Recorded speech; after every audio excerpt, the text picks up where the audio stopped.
নমস্কার বন্ধুরা, স্বাগত সবাইকে হেলথ লাভার ইউটিউব চ্যানেলে। আজকে আমরা কথা বলবো গ্যাসের সমস্যা দূর করার সহজ 5টি উপায় সম্পর্কে। পেটে গ্যাসের সমস্যার কথা নতুন কিছু নয়। এর সমস্যা থেকে প্রতিকারের জন্য আমরা বিভিন্ন ধরনের ওষুধ সেবন করি, তবে ঘরোয়া উপায়ে পেটের গ্যাসের সমস্যা দূর করা যায়। এবার জেনে নিন গ্যাসের সমস্যা দূর করার সহজ 5টি উপায় সম্পর্কে। 1. কলা। কলা খেতে আমরা সকলেই কম বেশি ভালোবাসি, তবে গ্যাসের সমস্যায় এর বিকল্প নেই। কলায় প্রচুর পরিমাণে পটাশিয়াম থাকে, যা প্রাকৃতিক অ্যান্টাসিড। অ্যাসিড রিফ্লাক্সের বিরুদ্ধে প্রতিরোধক হিসেবে কাজ করে। প্রতিদিন সকালে ঘুম থেকে উঠে খালি পেটে একটি কলা খান। কিছুদিনের মধ্যেই আপনি উপকার পাবেন, তবে 2টি কলার বেশি খাওয়া ঠিক নয়। 2. তুলসী পাতা। তুলসী পাতা পাকস্থলীতে শ্লেষার মতন পদার্থ উৎপাদনে সাহায্য করে।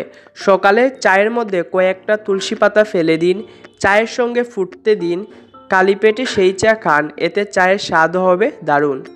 3. মৌরি। মুহূর্তেই আপনার গ্যাসের ব্যথা কমাতে পারে মৌরি। খাওয়ার পরে মৌরি চিবিয়ে খেলে অ্যাসিড হওয়ার সম্ভাবনা থাকে না।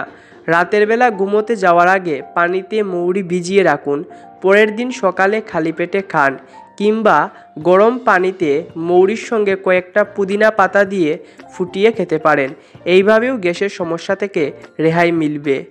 4. আদা ও রসুন। গ্যাস অম্বলের হাত থেকে মুক্তি পেতে সাহায্য করে আদা ও রসুন। আদা খুব তাড়াতাড়ি হজম করাতে সাহায্য করে, তাই খাওয়ার 8 থেকে 1 ঘন্টা আগে আদা কুচি করে বিট লবণ দিয়ে খান, এতে খাওয়ার পরে অম্বলের সমস্যা থাকবে না। রসুন শুধু রান্নায় স্বাদ বাড়ায় না, এতে প্রচুর পরিমাণে ফাইবার থাকে, যা খাওয়ার পর দ্রুত হজম করায়। 5. টক দই। গ্যাসের সমস্যা কমায় টক দই। টক দইয়ে থাকে ক্যালসিয়াম, যা পাকস্থলীতে গ্যাস তৈরি হতে দেয় না।